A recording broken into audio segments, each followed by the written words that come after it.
సిఎస్బిఐఏఎస్ అకాడమీలో civil services coaching కి కొత్త బ్యాచ్ సెప్టెంబర్ 25 నుంచి స్టార్ట్ అవుతుంది. ఇది ప్రిలిమ్స్ మెయిన్స్ మొత్తం సిలబస్ కవర్ చేస్తుంది. ఈ బ్యాచ్ డ్యూరేషన్ 10 months ఉంటుంది. సెప్టెంబర్ 25 నుంచి స్టార్ట్ అయ్యే ఈ బ్యాచ్ దాదాపు జూన్ జూలై వరకు ఈ బ్యాచ్ కొనసాగుతుంది. ఇది అందరు విద్యార్థులు ఎవరైతే సీరియస్ గా 2025 అటెంప్ట్ కోసం ప్రయత్నిస్తారో వాళ్ళ కోసం ఇది ఎర్లీ బ్యాచ్ అని చెప్పవచ్చు. ఈ రోజు నుంచి భారత పార్లమెంటరీ సమావేశాలు కొత్త పార్లమెంట్లో స్టార్ట్ అయ్యాయి.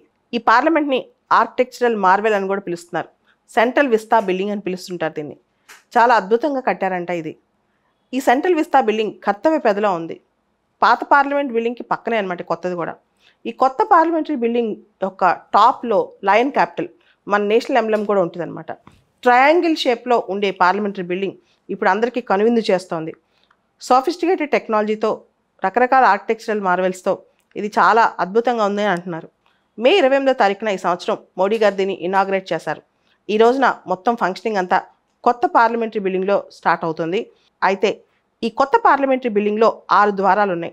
6 creatures to God 6 gates of new parliamentary building. 6 రకాల ప్రాణులు, కొన్ని నిజంగా భారతదేశంలో ఉన్నవి, కొన్ని ఏమో మైథలాజికల్ అనమాట, అంటే చరిత్రలో కనిపించేవి. 6 రకాల ప్రాణుల్ని ద్వారపాలకులా పెడతారు. మన గుళ్ళల్లో ద్వారపాలకులా పెడుతుంటారు కదా, అలా 6 క్రియేచర్స్ని ద్వారపాలకులా పెట్టారనమాట. ఆ 6 ఏంటో, ఎందుకు 6ని సెలెక్ట్ చేసుకున్నారో ఒకసారి చూద్దాం. గజద్వార్, అశ్వద్వార్, గరుడద్వార్, మకరద్వార్, శార్దూలద్వార్, హంసద్వార్.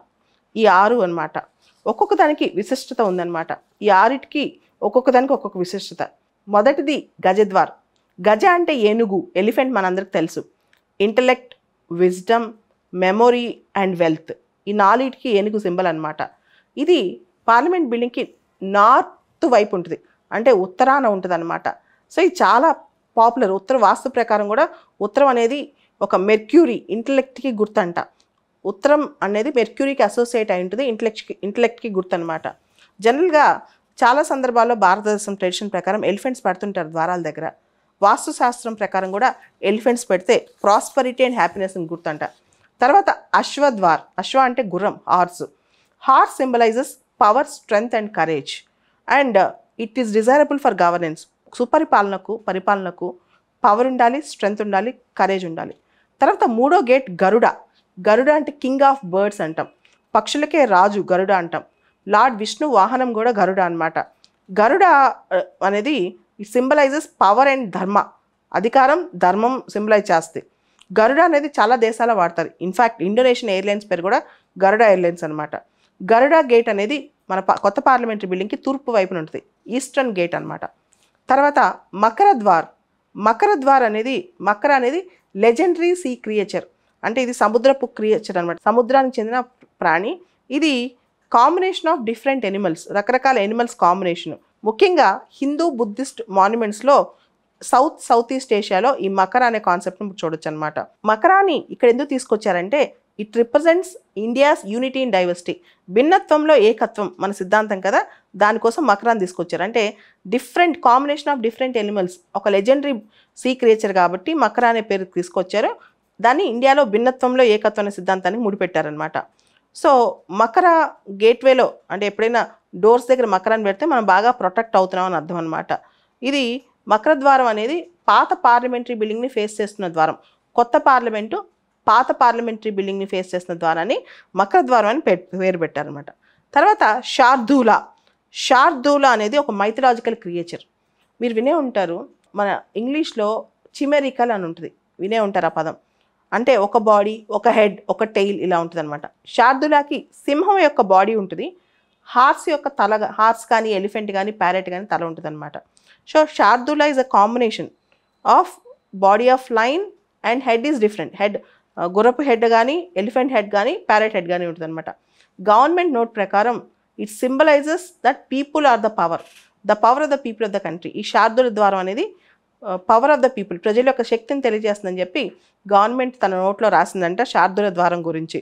సో శార్దూల అంటే దానికి లయన్స్ బాడీ, సింహం యొక్క బాడీలా ఉంటుంది, తల మాత్రం హార్స్లానో ఎలిఫెంట్లానో ప్యారెట్లానో ఉంటుంది అనమాట.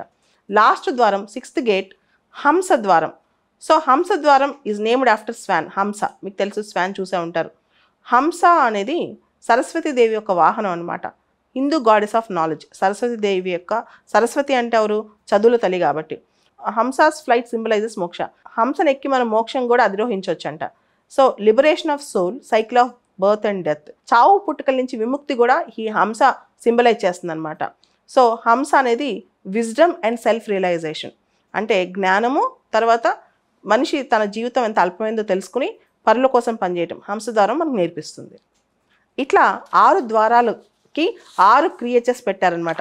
ఇది మనం చెప్పుకోదగ్గ విశేషం మన పార్లమెంటరీ బిల్డింగ్ గురించి. సో ఈ కొత్త పార్లమెంటరీ బిల్డింగ్లో సెషన్ స్టార్ట్ అవుతున్నందువలన ఈ రోజున ఎంపీస్ అందరికీ కూడా ఒక కాన్స్టిట్యూషన్ బుక్, తర్వాత పార్లమెంట్ సంబంధించిన పుస్తకాలు అండ్ కామెమరేటివ్ కాయిన్ స్టాంప్ ఇవన్నీ కూడా వాళ్ళకి ఒక బ్యాగ్లో పెట్టి, ఒక గిఫ్ట్ బ్యాగ్లో పెట్టి అందరు ఎంపీస్కి ఇస్తున్నారంట.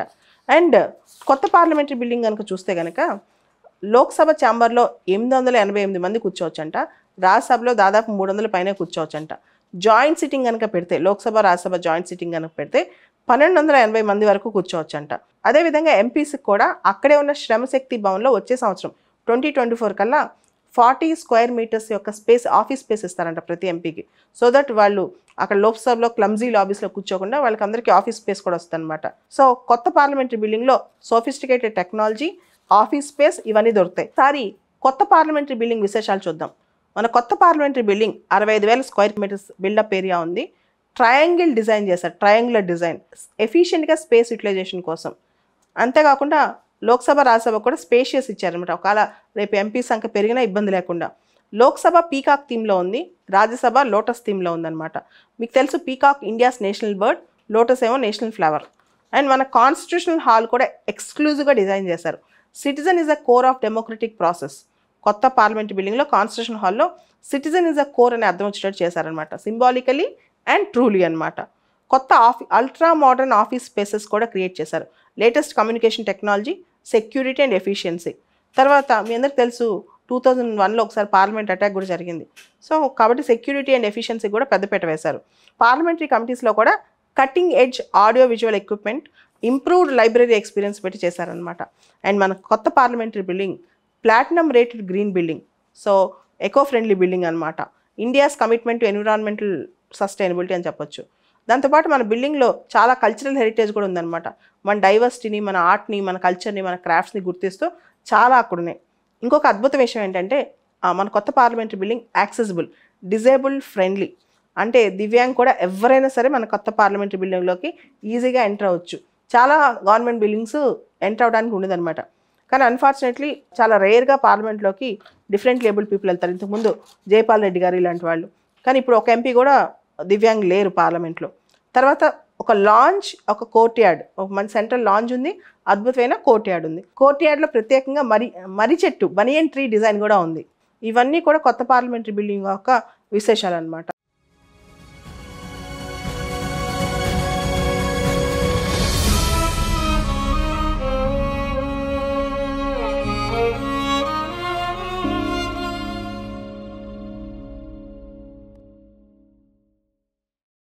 సిఎస్బిఐఏఎస్ అకాడమీలో సివిల్ సర్వీసెస్ కోచింగ్ కి కొత్త బ్యాచ్ సెప్టెంబర్ 25 నుంచి స్టార్ట్ అవుతుంది. ఇది ప్రిలిమ్స్, మెయిన్స్ మొత్తం సిలబస్ కవర్ చేస్తుంది. ఈ బ్యాచ్ డ్యూరేషన్ 10 months ఉంటుంది. సెప్టెంబర్ 25 నుంచి స్టార్ట్ అయ్యే ఈ బ్యాచ్ దాదాపు జూన్, జూలై వరకు ఈ బ్యాచ్ కొనసాగుతుంది. ఇది అందరు విద్యార్థులు ఎవరైతే సీరియస్ గా 2025 అటెంప్ట్ కోసం ప్రయత్నిస్తారో వాళ్ళ కోసం ఇది ఎర్లీ బ్యాచ్ అని చెప్పవచ్చు.